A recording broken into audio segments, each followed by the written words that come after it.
लगे हमने तो फल खा लिया, अब पता नहीं क्या होगा, हमारी समझ में भी कुछ आ नहीं रहा है। जब देखा है बैरोचन ने कि हमारा जो पेट है जिगर वो बढ़ने लगा महाराज। जब बढ़ने लगा तो और मन में घबराने लगे, कहने लगे अब तो हमारा पूरा समय भी होने जा रहा है, तो एक काम करें हम अपनी आत्महत्या ही कर दे महाराज। बैरोचन ने काम क्या किया है, फिर मरने के लिए उस जंगल में चले गए महाराज। जब जंगल में गए हैं और उसी चिता पर जाकर के लेटे जाते हैं, जैसी चिता पर जाकर के लेटे एक लकड़हारा था महाराज, जो ऊपर बैठ के लकड़ियों को काट रहा था।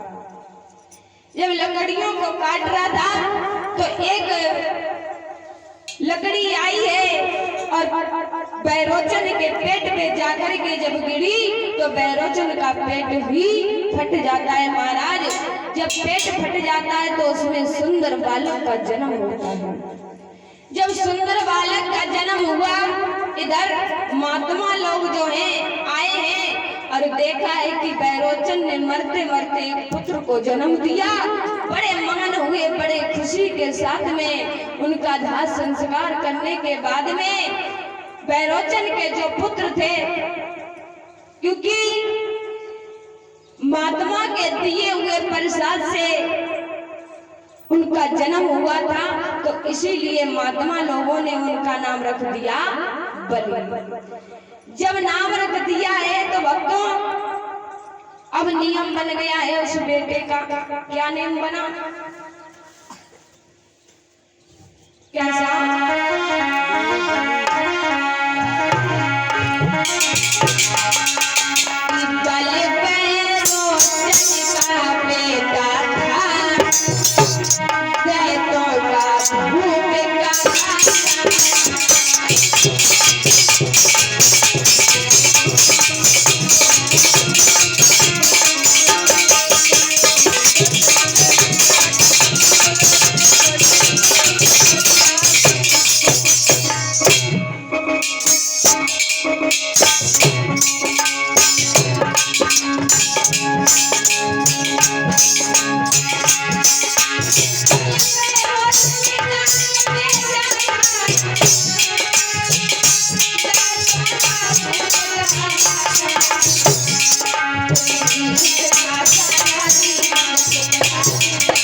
बलि का नियम बन गया है। कैसा नियम परीक्षित महाराज?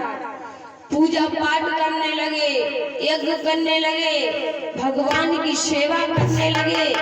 संत महात्मा उनके दरवाजे पर कोई भी व्यक्ति आता है उसे कभी खाली भोजन नहीं, भोजन ही करा के भेजते हैं, कुछ ना कुछ दान उपहार में दे देते हैं। अच्छा महाराज, हमारे और आपके दरवाजे पर जब कोई व्यक्ति आ जाता है कुछ मांगने के लिए, तो हम आप लोग काम क्या करते हैं महाराज?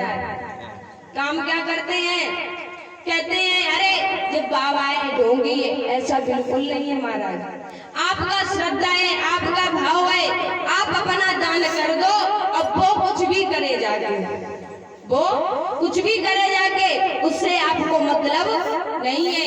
एक बात ध्यान में आ गई है, एक संत थे तो जा रहे थे रास्ते से और एक किसान भैया भी थे, बड़ी मेहनत करते थे महाराज, बहुत ज्यादा।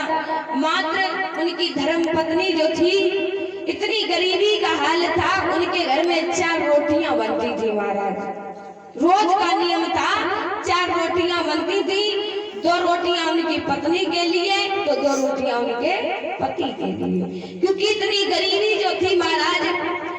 एक दिन क्या हुआ है, और रोज सुबह उनकी पत्नी भोजन जो है खेत पर ले जाती थी और भोजन को ग्रहण करने के बाद में उसके बाद काम काज करते थे महाराज।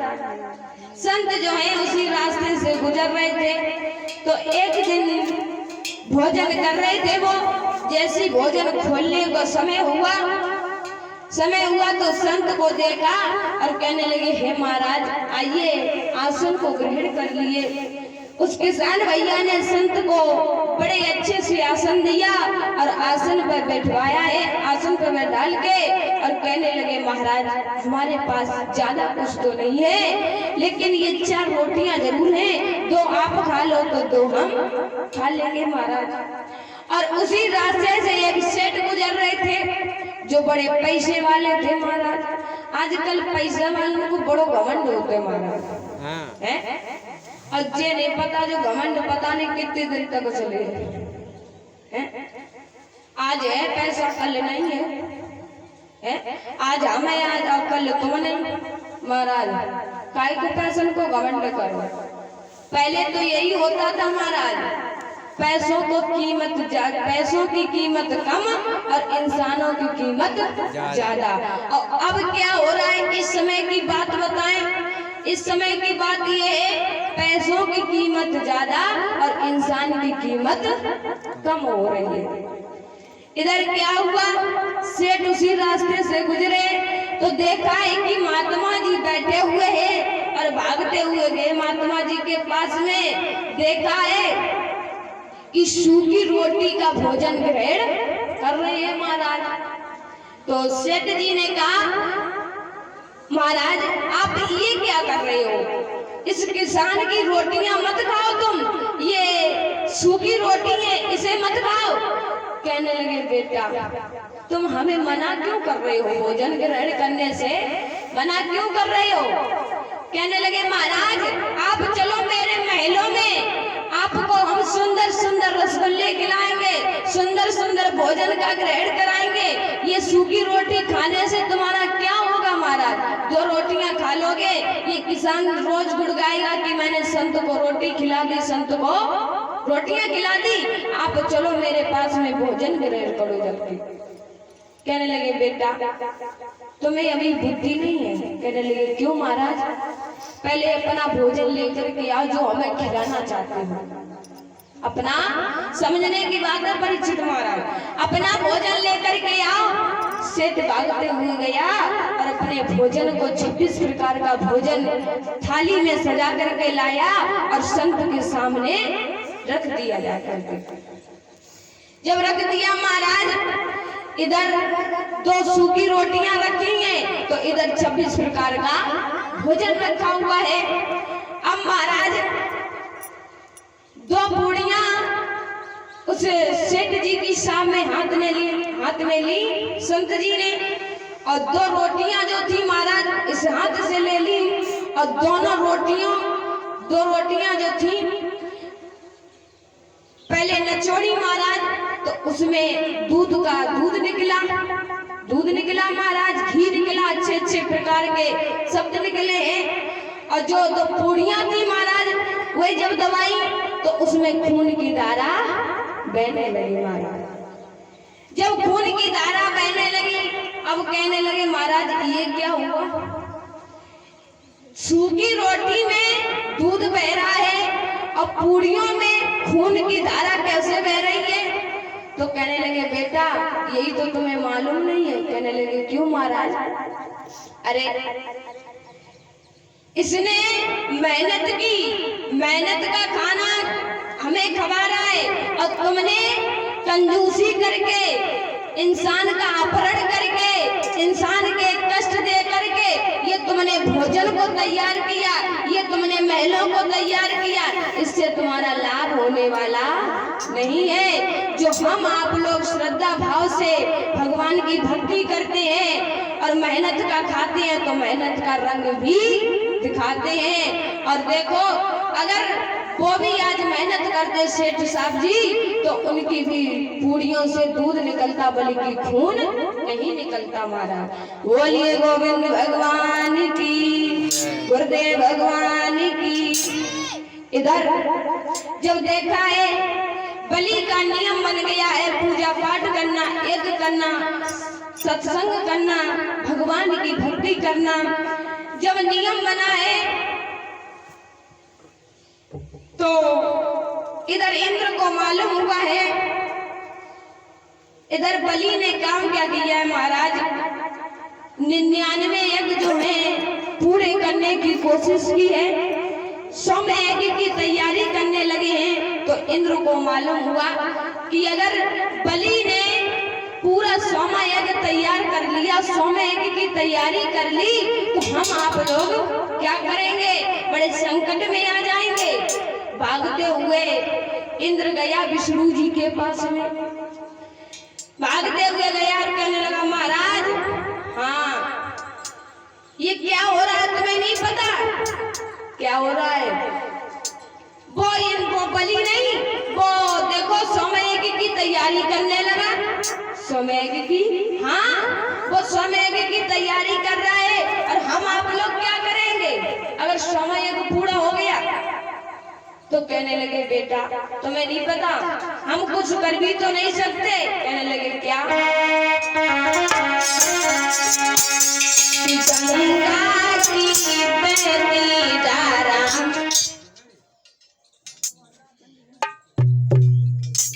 बत्ती अभी देर चली जाए।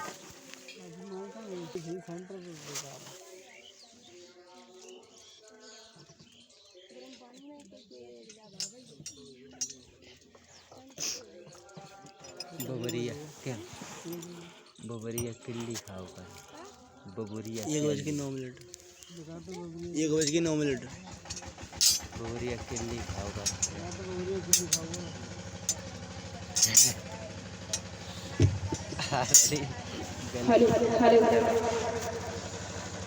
हरे हरे हरे हरे बोलिए सतगुरु भगवान की। आइए एक छोटा सा सभी हमारे भक्त मिलकर के कीर्तन बोलेंगे, क्योंकि जब बत्ती है लाइट चली जाती है तो टाइम वेस्ट हो जाता है थोड़ा है। सभी लोग गुणगान करेंगे और उसके बाद बहुत सुंदर कथा है।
भगवान